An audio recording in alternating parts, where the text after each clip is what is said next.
Super Smash Bros. Is an extremely beloved series, mostly because it's an amalgamation of several other beloved series, but also because it's just pure multiplayer bliss, but I digress. With what is currently the latest entry in the series, Smash Bros. Ultimate, there are 77 characters. Oh gosh, if you include, Echo Fighters, I guess that's even more, huh? Not to mention at least 4 more on the way. This is a lot of characters, and they all have at least one thing in common. They all originate from video games. Actually, Duck Hunt was a toy in the 70s before it was an NES game? Oh, good point, actually. Let me rephrase that. They are all most heavily associated with video games. Is that more accurate? Yes, it is. Okay. There have been a lot of self-imposed rules on what characters are eligible for fighter status within the fandom, most of which have been broken over time. But this one commonality is all but certainly the one rule that decides whether or not a character is eligible to be a Smash fighter. A sizable number of characters requested by fans over the years, with varying levels of genuinity albeit, are basically impossible in my and many other fans' minds.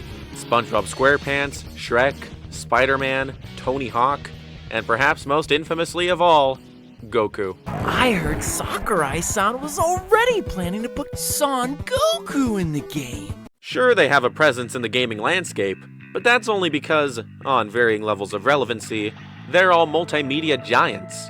Despite that fact, they all are most heavily associated with some other form of media than gaming. In the case of Shrek and SpongeBob, it's movies and television. In the case of Goku and Spider-Man, it's comic books and manga.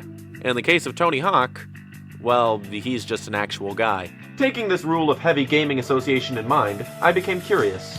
What characters exist out there that fall under this category, while also feeling just on the edge enough that many people would probably contest it? I don't just mean mobile game characters, online social game characters, or Toys to Life characters. Those would be unprecedented picks, but they're still undeniably categorized as heavily associated with, heck, even as originating in gaming. A couple stranger ideas have come to my mind. For instance, people at a time jokingly advocated for the inclusion of Nintendo spokespeople like Reggie Fils-Aimé or Shigeru Miyamoto as playable characters in Smash. Legitimately speaking, is this feasible?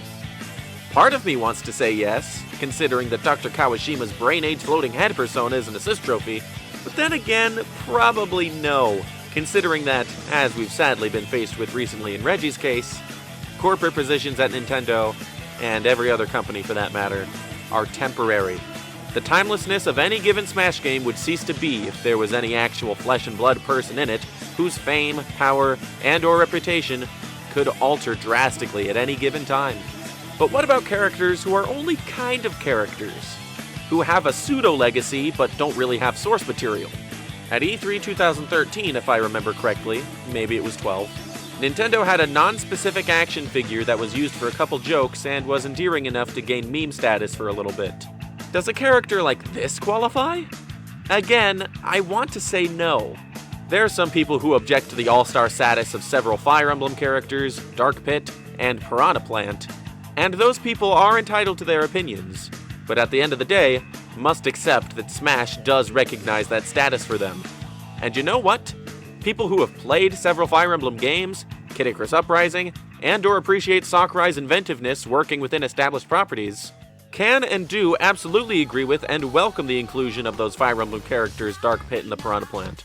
The issue with adding a character like non-specific action figure is that there's no game, established franchise, or really any frame of reference at all for what qualifies this guy for all-star eligibility. Anything can be a meme, but a meme can't be just anything. So we've established that actual living people and inside jokes, despite having direct ties to Nintendo, don't exactly seem feasible as potential Smash characters. So then, exactly how far is far enough when it comes to being eligible for Smash? Well, let's attack this from a different angle. Something that Reggie and non-specific action figure have in common that make them feel like bad fits for Smash is the lack of a franchise or IP to represent. Representation is very important to Smash's identity. Heck, a lot of fans even refer to several fighters both in-game and requested as reps, in terms of either specific series, game genre, region, or superfluous features like size, weight, or gender. So again, we beg the question, Who's a character who represents something heavily associated with gaming that rides the line far enough that it really feels like it maybe shouldn't be possible, but is, of course. Many people, at least since the days of the Smash 4 fighter ballot, have campaigned for the silhouette of a guy wrecking his room because he doesn't follow safety guidelines while playing with a Wii remote. Reckless Safety Man, I think is what they call him. I think he is eligible. In a sense, he represents something synonymous with gaming that isn't actually a game series. Safety warnings. That being said, I don't think he's the furthest we can go in terms of really riding the line here. He rides it pretty hard, but not as hard as this character here. Clippy.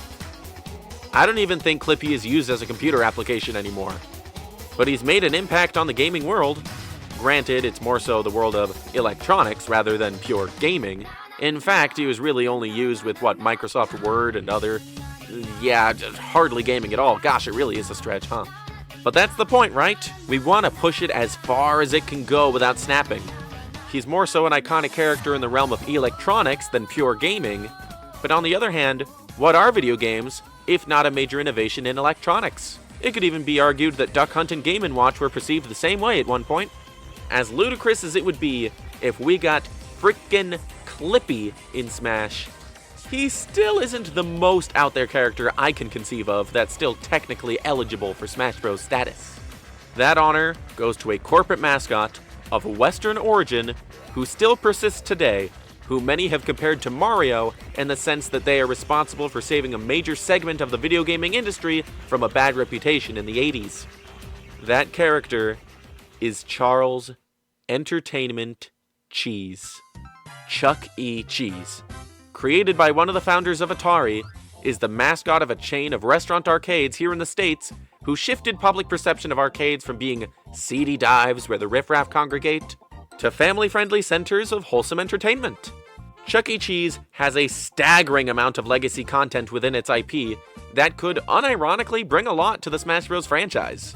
Characters, iconography, music, and plenty of concepts that could make for a unique moveset that no other character could really bring in the same way. Winning tickets, spending tokens, playing arcade staples like skee-ball, strength tests, crane games, etc., birthday celebrations, live music, serving food. I unironically think it would be way beyond cool to see Charles Cheese represented in Smash, baby. And for the record, while I do maintain that his most recent iteration is the best in terms of design, I think it would be doubly neat if he had 4 costumes with one variant each based off his 2010s design, 90s design, late 80s design, and original design. Just saying. Good gracious, was this a stupid video? I mean, how could I ever expect to be taken seriously as a gaming speculator ever again after I admitted to not only thinking Chuck E. Cheese is a possible candidate for Smash, but one I would unironically like to see? Only time will tell, I suppose. Speaking of time, thank you very much for sparing some of yours to watch and or listen to my video here. If you enjoyed it, please give it a like and subscribe to my channel, if you haven't already done so anyway. Leave a comment or two down below as well. This topic of who's just barely viable for Smash doesn't get enough attention in my opinion. I'd be very genuinely interested in hearing more takes on the subject. In fact, if you know of any websites, forums, Discord servers, or even just friends who you'd like to join in on the conversation too, share this video around wherever you think it might be appreciated. That's all for this video, but before I go, I'd like to give a great big thank you to my patrons, who you will now watch march across the screen as names, fingers, and sock puppets. Enjoy!